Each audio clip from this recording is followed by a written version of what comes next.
Goizeko astirit ez duzu eta mukura ibilita. Negu partean estudiatuko dut Kontxia portuan geratzen direnean. Lagun gutxi zituzten estudioak aitaren kuadrilan. Haietako batek lagunduta.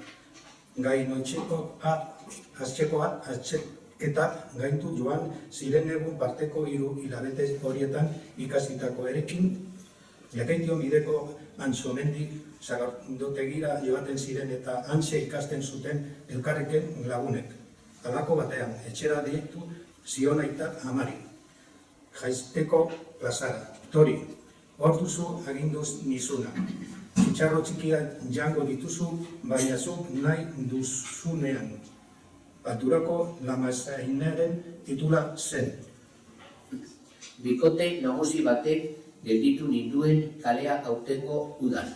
Bere burua aurkeztu zuten. Ni naiz Tere Miradoreku.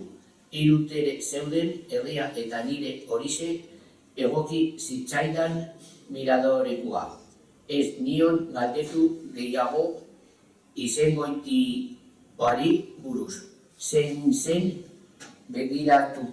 begiratoki hura, baina ederra iriduti zitzaidan goitizena. Haren senarra Tomas Santosen esan ziren gure aitarekin ibilia, zera itsasoan eta baita Liborio aitonarekin ere. Liborio kantalari fina omen zen eta txikitan ura entzutera joaten omen ziren Ipar kaleko etxera. San Juan zuak ere beraz antolatzen zituen Ipar kalean umeek laguntzarekin.